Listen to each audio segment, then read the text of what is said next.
دي. من أصبح معافى في بدنه، صحته كويسة، آمنا في سربه، ما حدش بيهدده ولا بيخوفه، عنده قوت يومه، فكأنما حيزت له الدنيا بحذافيرها. السلام عليكم، ازيكم عاملين ايه؟ يا رب جميعا تكونوا بخير، ويا رب يكون يوم سعيد عليكم ويكون كله صحة ورزق وسعادة على الجميع ان شاء الله. النهارده فيديو المشتريات هنتفرج مع بعض انا جبت ايه اللي بحتاجه في اول الشهر، وهقول لكم كمان انا ازاي برتب وامشي المصروف. وانتوا كمان اكتبوا لي في الكومنتات لو بتمشوا المصروف زيي وبتعملوا نفس خطة المشتريات زيي. يلا نبدأ ونعرف مع بعض انا جبت الحاجة منين بالخصم، وكمان ازاي توفري. أول حاجة لازم تكوني عارفة المنطقة عندِك، لو في مثلًا محل بيبيع الحاجة أرخص، لو في سوبر ماركت بيعمل عروض، تابعي المكان ده وخليكِ عارفة على طول إيه العروض اللي بتنزل علشان تجيبي الحاجة بالأرخص، تمام؟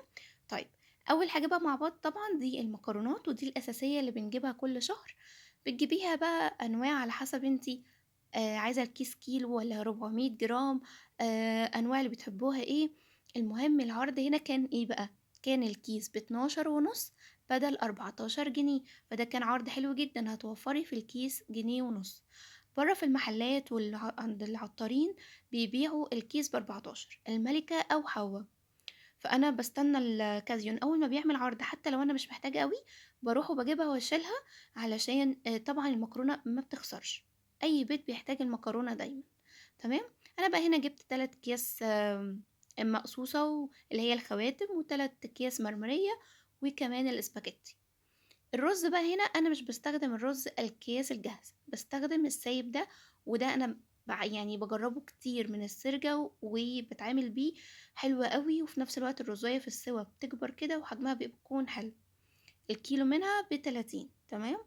هنا بقى إزازة الزيت ده بينفع معاكِ في القلي وفي الأكل، لو مش مثلًا جبنة مش فول كده. في الطبخ يعني كانت ب48 أظنّي. هنا بقى السمنة دي كان فِرْن، ودي أحلى زبدة أنا باحبها، ما باحبش العلب، باحب فِرْن ب135. ودي كيس موتزاريلا الحمد 200 جرام ب30. أنا باحبه أكتر من أنواع تانية، في الأصدقاء برضه حلو.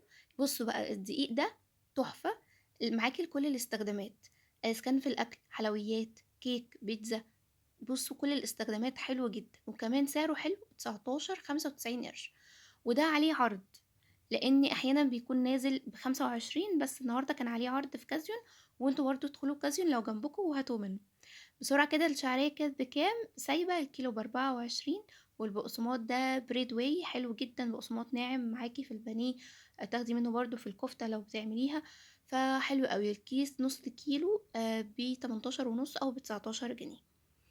هنا بقى دورة فشار، دي طبعًا بتجيبي على حسب ما أنتِ عايزة، أنا جبت ب10 كده يبقى عندي عشان لو في أي وقت حابة أعمل فشار، و10 جنيه زعتر، وكمان ربع حُمُّص ب20. الحُمُّص أنواع، ده اللي هو الحجم الوسط. وجبت برضه توابل ب20 كمون و20 فلفل أسود. أنا باجيبهم ناعم علشان المطحنة عندي مش عارفة ليه بتطلّع التوابل برّه، فجبتهم بقى ناعمين لغاية لمّا أشوف موضوع الكبة معايا الصغيرة بتاعة التوابل. ملح طبعًا نور، أنا باحبه بيبقى ناعم وجميل في الأكل، كيس ب4. ولبن بودر ده أنا أول مرّة أستخدمه اللي هو السايب، مثلًا في المعجنات والبيتزا، فأنا هاقول لكم المرّة الجاية إن شاء الله لمّا أستخدمه إذا كان حلو والّا لأ. هنا المخللات دي كان كل كيس ب10، وكمان الفانيليا، أنا باحب الفانيليا اللي هي الأكياس الباودر دي، الكيس بجنيه يعني. قولوا لي الأحلى السايلة قصدي والّا دي؟ لو الأحسن السايلة هابقى أجيب السايلة إن شاء الله. قولوا لي لإن أنا ما جربتش السايلة قبل كده. بُصّوا بقى بسكوت بيمبو ده ب4 جنيه و17 قرش، برّه هتلاقوه ب5 جنيه، فأنتِ لو بتحبي البسكوتات وهتجيبي أكتر من كيس هتوفّري معاكِ جدًا. فحلو أوي، يعني هتوفّري 85 قرش في الكيس الواحد، فبرضه يعني حلو، لمّا تلاقي نفسِك وفّرتِ هنا جنيه، هنا نُص جنيه، هنا ربع جنيه، هتلاقي في الآخر إنِّك وفّرتِ حاجة. هنا برضه الجبنة دي والمربى، أنا عندي باستخدم أحلى حاجة في المربى هاتيها البوادي، حلوة جدًا، طبيعية وبتبقى حلوة أوي. أنا جِبت المرّة دي حلواني، كانت أرخص شوية، والبوادي كانت نازلة غالية أوي والحجم صغير، فما كانش عليها عرض، فجِبت المرّة دي حلواني كده. وأول مرّة أجرّب برضه المراعي، هي لسه نازلة جديدة في الجبنة، ودي كانت بطعم الجبنة الرومي، سعرها 43، هي نُص كيلو، تمام. بس تحفة، عايزة أقول لكم بالليل لمّا كنت بافتح العلبة وباحضّر معاكم بقى هنا الحاجات وبافضّي العلب، طعمها جميل جدًا والله، هاتوها وجربوها. هي طبعًا نباتي الدهن، بس أنتِ ممكن بقى تساعدي بيها مثلًا جبنة قريش، جبنة طبيعي، كده. هنا بقى بابدأ إن أنا أفضّي الحاجة اللي أنا محتاجة أفضّيها. يعني مثلًا الملح كان خلص وكنت غسلت البرطمان قبلها بيوم، وأبدأ بقى إن أنا فضّيت الملح. برضه الشعرية، أي حاجة جديدة أنا عايزة هاستخدمها وفي نفس الوقت البرطمان بتاعها فاضي، هاستخدمها وأبدأ معاكِ وأفضّيها. برضه الحمُّص، طبعًا ما كانش عندي حمُّص، أنا باحب الحمُّص أجيبه في الشتا، لإن طبعًا بنعمله حمُّص الشام بقى وكده، فبيكون حلو أوي في الشتا. جِبته وإن شاء الله هابقى أعمله معاكم، علشان تتشجعوا أنتم كمان تعملوه في الشتا، السحلب أو الحمُّص، البطاطا، الحاجات السخنة دي في الشتا بتبقى حلوة جدًا وبتدفّي. هاتوا يالّا الحمُّص وابدأوا اعملوه. بُصّوا بقى هنا خلاص الشعرية كان عندي كيس أكتر من نُص كيلو وشوية كده، فبدأت إن أنا أفضّي منه وسِبت الكيس الكيلو مش هافتحه غير لمّا الكيس القديم عندي يخلص الأول. وأنتم برضه كده، يعني خلّي بالِك من استخدامِك في الحاجات القديمة عندِك، لازم هي اللي تخلص الأول وبعد كده تستخدمي الجديد، تمام؟ لإن إحنا مش كاتبين عليها تاريخ صلاحية، مش هتقعد كتير عندِك في المطبخ، لكن برضه الاستخدام القديم أفضل من إنِّك تستخدمي الجديد وتركني الحاجة القديمة عندِك. طيب أنتم بقى بتمشّوا المصروف إزاي؟ تعالوا وإحنا بنفضّي كده الحاجة ونملى العلب هاقول لكم. أول حاجة لو أنتِ بتاخدي مصروفِك اللي هو مصروف البيت بتاخديه بالشهر، ومسؤولة إنِّك مثلًا تدفعي منه الكهربا، المَيّة، استلزامات البيت، ابدئي طلّعي الحاجات الأساسية الأول. يعني عن نفسي مثلًا باخد مصروف الشهر، باطلّع منه الأول مثلًا عداد الكهربا، باطلّع منه أنبوبة الغاز، باطلّع منه بامبرز جَنَى، وبعد كده بابدأ إن أنا أحسب اللحوم بتاعتي، والباقي خالص بيتوزّع على 3 مرات في الشهر. يعني إيه، باقسّم الشهر عندي 3 مرات، أول 10 أيام، تاني 10 أيام، تالت 10 أيام. يعني خلاص أنا طلّعت أول حاجة الحاجات اللازمة الضرورية جدًا زي الكهربا، الغاز، بامبرز جانا، ده الأساسي، واللحوم. برضه بتبقي كل بيت عارف هو بيمشّي نَفْسه إزاي على اللحوم مدار الشهر. يعني مثلًا هتجيبي كيلو لحمة، هتجيبي فرخة، هتجيبي بانيه، شوفي أنتِ بتحبوا إيه في اللحوم، وابدئي إن أنتِ احسبيه وطلّعيه من الميزانية، وباقي الميزانية قسّميها على 3، وكل جزء كده ابرميه وخلّيه لوحده على جنب. الجزء ده هتصرفيه في خلال ال10 أيام دول بس. وعلى ذلك بتبدئي بقى إن أنتِ تحسبي تعملي أكلات إيه. أنا هاعمل أكلة دي، واليوم ده أكلة عادية، واليوم التاني لأ أنا هادخّل بروتين. المهم إنِّك تمشّي ال10 أيام بالمصروف اللي أنتِ طلّعتيه، تمام؟ علشان برضه ما يعني مثلًا لو زنقتِ نفسِك وجبتِ كل حاجة وبدأتِ تصرفي من ال اسمه إيه، من المصروف وما حسبتهاش، هتيجي في نُص الشهر تلاقي الفلوس خلصت. فأنتِ لو مش عايزة يحصل معاكِ كده، ابدئي إن أنتِ قسّميها. طَب أنا باقسّمها إمتى؟ أنا باطلّع عندي الأساسي، اللي هو مثلًا كهربا، غاز، بامبرز، جَنَى.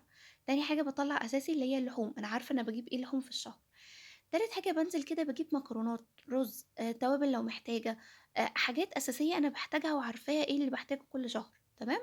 وباقي الفلوس بتاعتي بابدأ إن أنا أقسّمها على 3 أجزاء، وكل جزء 10 أيام، وبابرمه كده وبامشّي نفسي من الجزء ده مثلًا هو ال10 أيام. آجي بعد مثلًا يوم 10 لو هو يوم 11 يبقى أنا كده أبدأ بقى إيه، في باقي المصروف الجزء التاني، آخر 13 أيام الجزء التالت.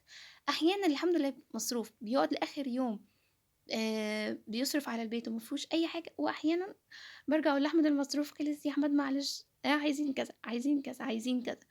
بس ده لو حصل مثلًا عندي حاجة مفاجأة، حاجة زيادة، فطبعًا ده اللي بيخلّي المصروف في آخر الشهر يحصل فيه drop شوية. أحيانًا هتوفّري، وأحيانًا هتلاقي نفسِك معجّزة شوية، مش مشكلة برضه اختلاف الأسعار الفترة دي، وإنِّك مثلًا الأسبوع ده جبتِ حاجة بسعر، ممكن بعدها ب10 أيام، بعدها بشهر بتجيبيها بسعر تاني، دي حاجة بتلخبط لِك شوية المصروف. بس ربنا يعيننا جميعًا ويوسّع على كل البيوت، ويملاها رزق وسعادة وصحة. ربنا يحفظكم جميعًا، ويالّا نكمّل بقى باقي الفيديو. بُصّوا هنا بقى الجبنة أنا باحب أحطها في العلبة، ما باحبش أسيبها في العلبة بتاعتها كده الكرتون، لإن أنتِ مجرد ما تفتحيها وتبدئي تستخدمي منها وتسيبيها في التلاجة بتنشف، الوش اللي من فوق ده بينشف. لكن لو حطيتيها في علبة محكمة الغلق اللي هي علبة التلاجة دي، وقفلتيها بالغطا، هتفضل معاكِ لآخر استخدام طرية وجميلة وما بتنشفش، لإن أنتِ مغطياها. ودي جبن عادةً بنستخدمها يوميًا في الفطار، فعلشان كده يستحسن تحطيها في علبة تلاجة.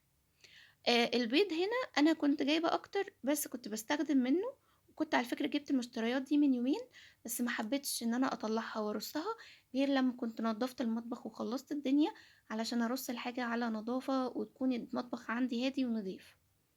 تمام. بصوا بقى هنا الاريال، انا برضو بستخدم اوكسي.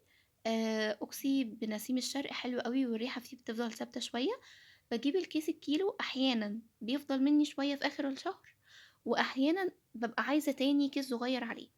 ده بيختلف، يعني مثلا لو في شهر انا غسلت فيه ستاير، غسلت سجاد، كان في دربكه في الشقه شويه وغسلت حاجات كتير، بيبقى الاريال بيخلص بسرعه. ما كانش فيه حاجه يبقى الحمد لله كيس الكيلو بيكمل معايا. بصوا هنا بقى الصابون، انا بحب الصابون الفيري السايب من عند المنظفات، ما بجيبش الازايز. ما شاء الله هو المحل ده بيبيعه كويس جدا، ما بيبوظش الايد، وفي نفس الوقت رغوته حلوة قوي في المواعين، فانا مرتاحة عليه جدا. الكيلو ب8 جنيه. بجيب مثلا في الشهر يعني مثلا ال2 كيلو دول بيقعدوا معايا اول اسبوعين، اول 20 يوم. بحتاج تاني، يعني بحتاج اجيب مثلا 2 كيلو تاني في نص الشهر كده، او في اخر 10 ايام في الشهر. تمام. هنا اهو بحطه في الجيركن ده.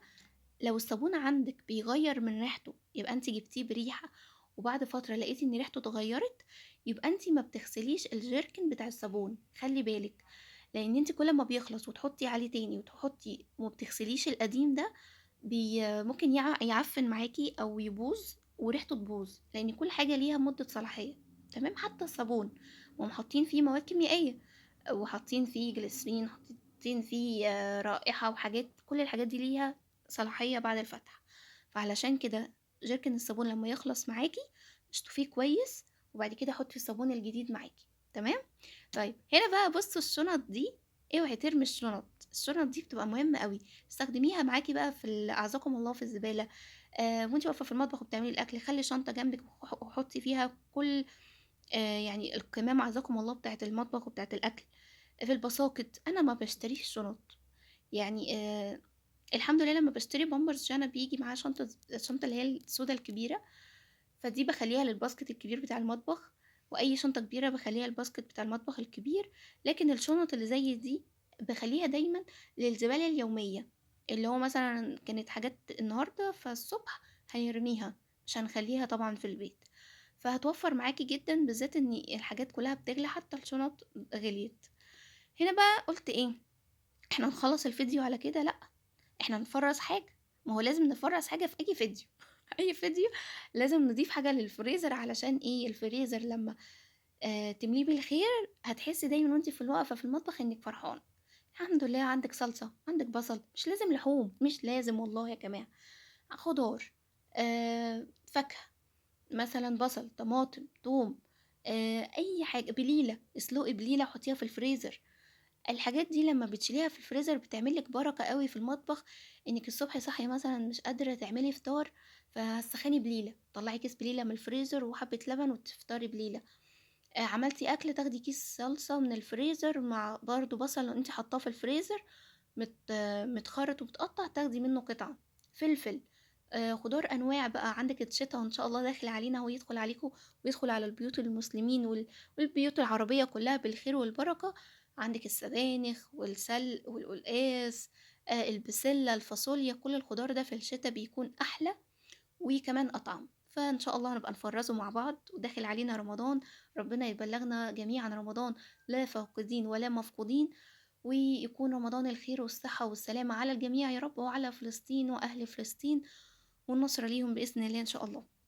بصوا بقى هنا البصل، أنا كنت خلاص الكمية ما كانتش كتيرة، بس ده كان الباقي عندي من الشهر اللي فات. وأنا كنت محتاجة بصل النهاردة، فقلت بدل ما أعمل حاجة بسيطة، أنا هخلص البصل اللي عندي ده في الكب كله، واخد منه جزء اعمل الغدا، والباقي هشيله في كيس في الفريزر. تمام. الكمية دي هتقعد معاكي وقت، اهم حاجة تفرديه كده في الكيس كويس علشان تقدري انك تاخدي منه بسهولة. تمام. تقعد معاكي والله 4 5 طبخات الحمد لله، برضو حاجة وفرت عليكي وقت ومجهود. يا رب يكون فيديو خفيف عليكم، وما يكونش فيديو تقيل عليكم خالص، واتمنى تكونوا استفدتوا منه بأي حاجة. شكرا ليكم وشكرا للمتابعة، ان شاء الله نتقابل في فيديو جديد، باي باي.